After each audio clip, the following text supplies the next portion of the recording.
बाह पकड़ के उठा के बैठा दल के बेटा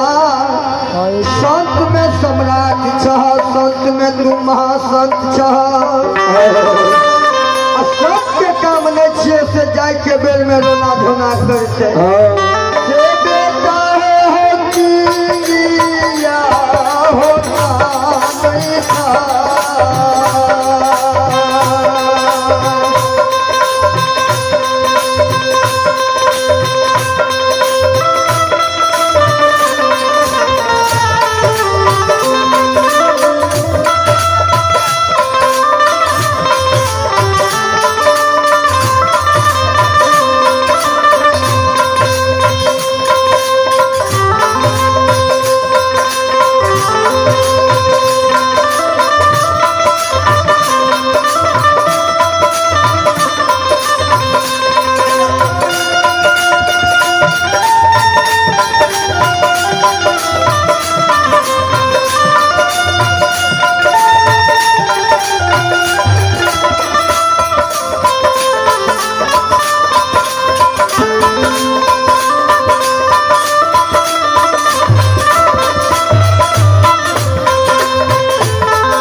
बाबा कालू के बाबा भोला बाह पकड़ के उठा लेल के हो बेटा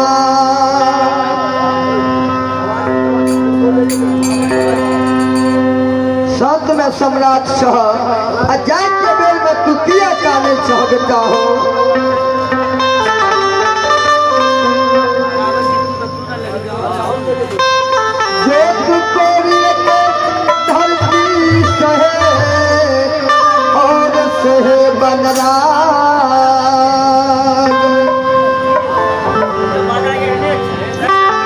पुतले बचन एक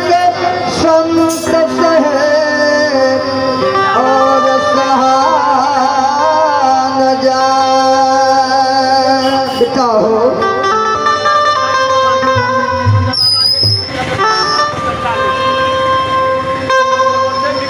जाय के बेर में साथ के काम नहीं छिए रोना धोना करे के चीज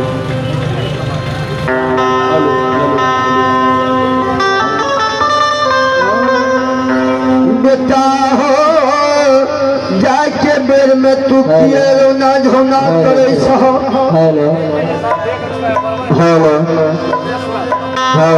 संत में सम्राट छहो जाय के बेर में तू किए काने छ महादेव के शीश के या तक तकलीफ नहीं भले बेटा हो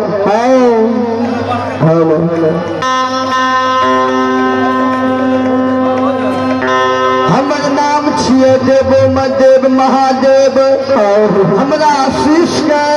हमरा भक्त के या तो कोनो चीज के तकलीफ नहीं भले ये बेटा किए काने चाह जाए के बेर में बेटा महादेव कल के भोला बाबा कल के कारू के बेटा तू काने चाह तो बोला तू क्या सब बरस तू जेल चाहे छ तोरा महादेव के कलम तोड़ के लिख दे छिया देवी देवता के शक नहीं होते तोरा महादेव के लिखला पे लाके चल जाता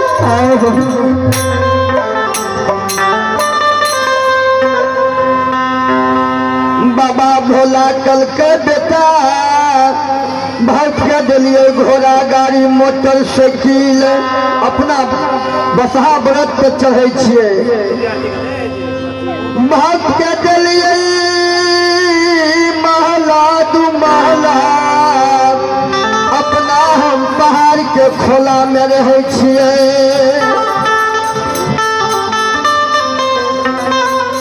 भक्त के दिलिए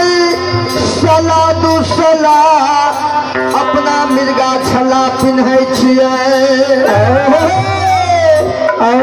भक्त के भोजन में दिलिए पूरी कचौड़ी पकवान मिष्ठान अपना हम भांग के गोला खाए छिए हो तारू आज तक शिव शीश के तकलीफ नहीं भले तू जे जाए लग जाए के बेर में रोना झोना जे करे छह बोला कते दिन तू रहे ल चाहे छह तोरा हमें लिख दे छ धरती पर ओते दिन तू जिंदा रहो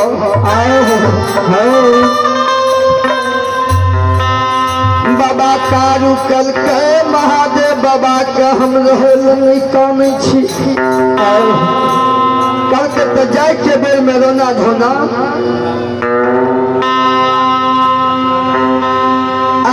कल के जाके बेर में एके गो बात ले हमें काने छिए हो ये घरदानी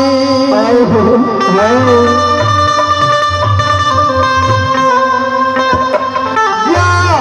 जिंदा रहिए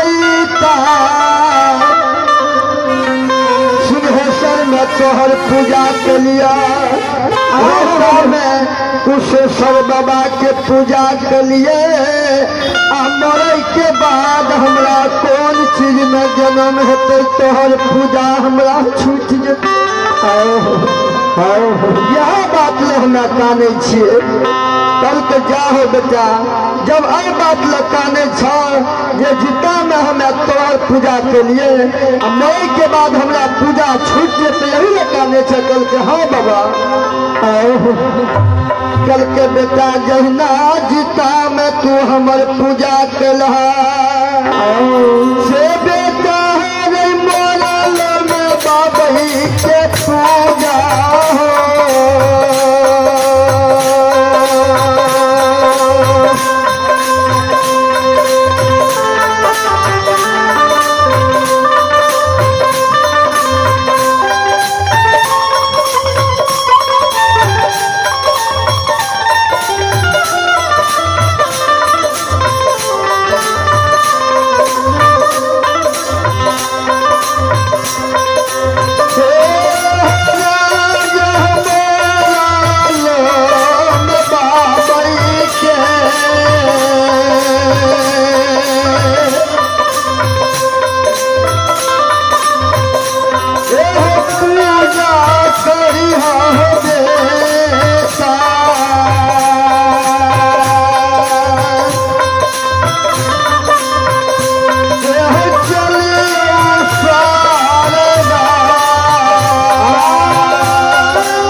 बाबा कारू कल के बेटा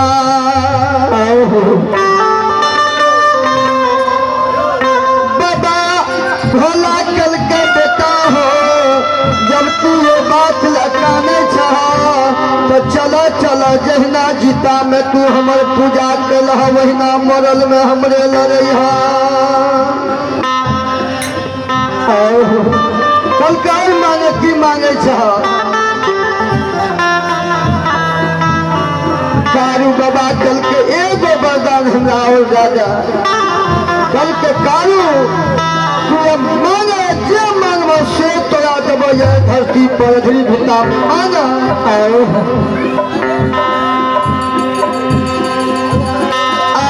कल के हो भोला बाबा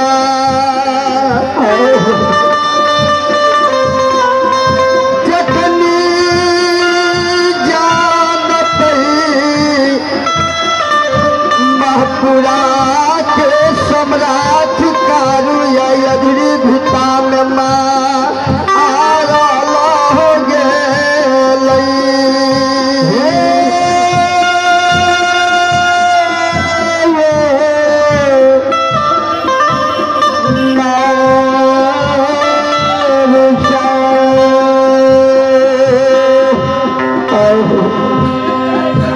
गाम के मैं बहिन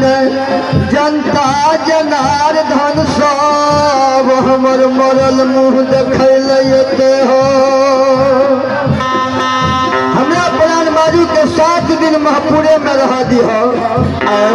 आज दिन 7 दिन पुर जता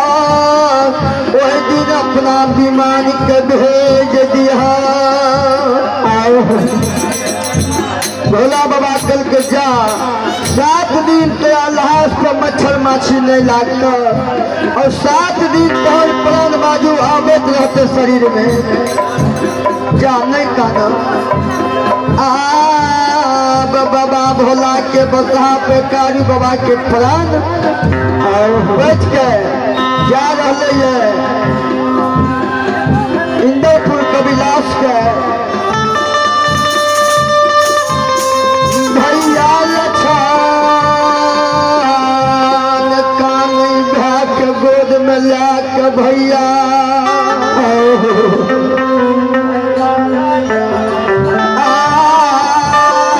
केना के हमें 1000 धान गैस संभार केना के हम भा के संभार समाधिया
काने भा लछन भा के मुड़ी उठा के गोद में ला के काने भैया भैया किलोल मारे अभरी भूता पर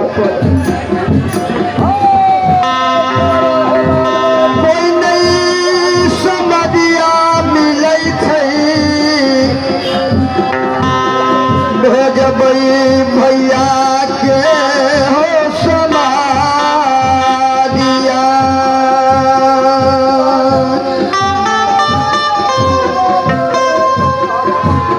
वही समय में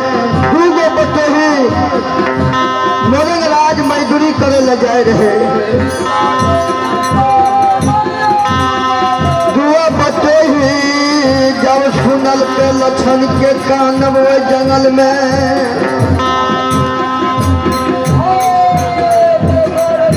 दुआ भाई विचार करे भैया हो आई जंगल में मानव के कानव सुनै छिए चला से देखिए ककरा विपद पड़ गए से भैया भैया किलोल करे छे जंगल में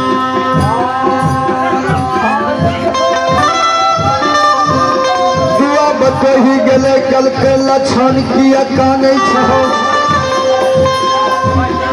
कता घर छ की नाम छिया के छलास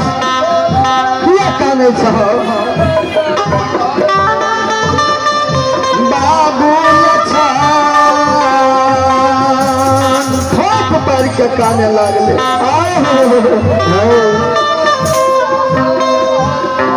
कल के हो बतही नंद महपुरा में हमारे घर छे अचार भाई जन्म ले लिए नगर महपुरा में भैया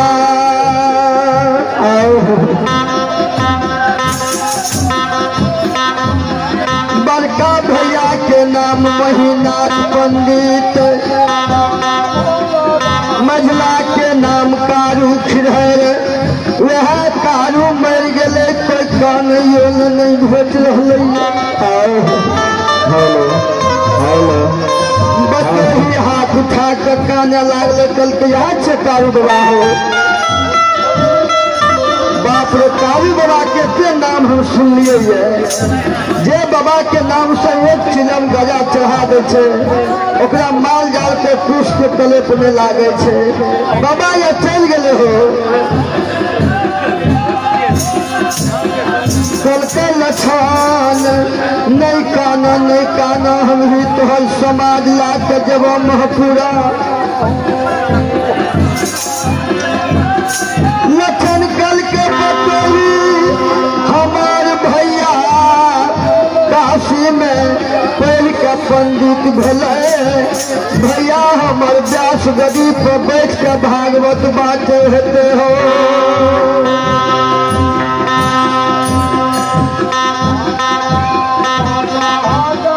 भैया हमर व्यास गदी पर बैठ के भागवत बाते हमरा भैया के कोई नहीं भैया के नहीं कह से यहाँ के भा मारल गए जब व्यास गदी शेर जते दुआई से समाज भगवान सब जब हमरा दरवाजा से चल जते तब हमरा भैया के अकेले में कहा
भैया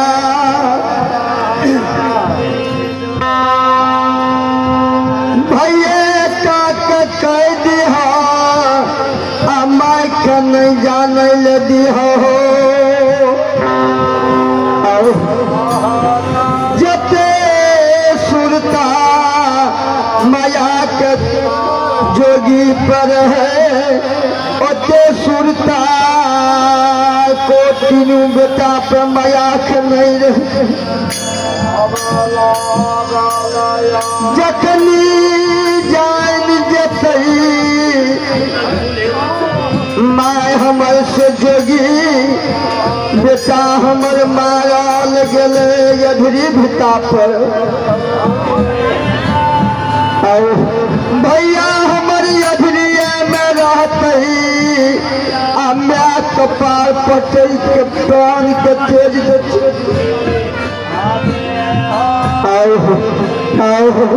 आब बतोही कल के ठीक से भैया का के कह देव माय के नहीं जाने देव बतोही की काम कल के लक्षण के कल के लक्षण जा रही नहीं काना बाबू बतोही आहो दारा बारा मारने चलल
लेके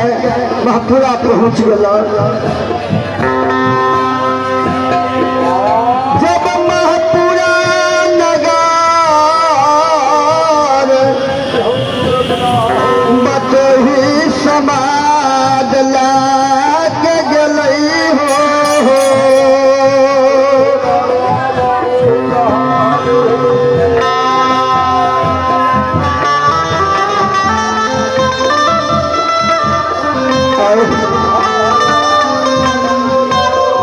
जब समाज लाके बतही महपुरा नगर पहुँचले, भैर गांव के जनता जनार्दन भगवान सब पंडित जी के दरवाजा पे बैठल रहे। भैर गांव के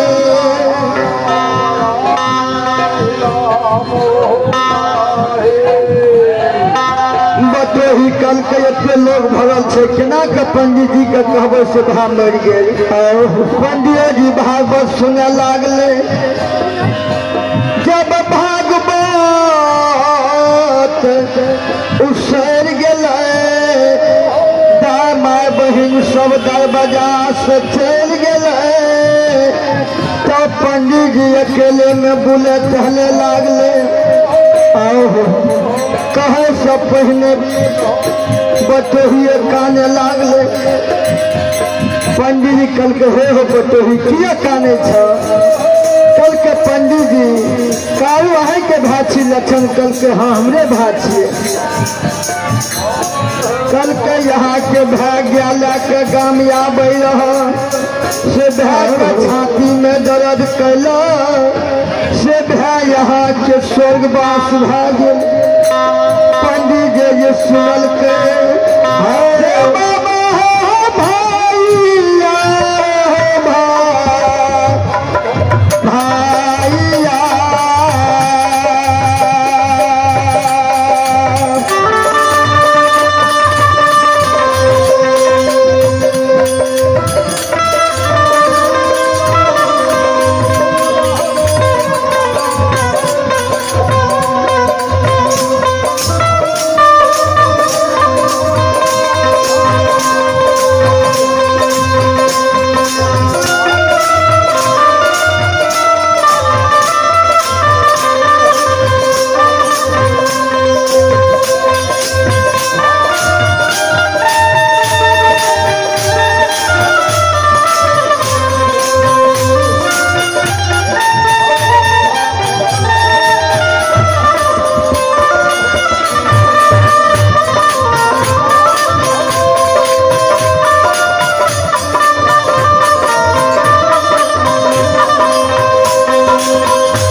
खेल करे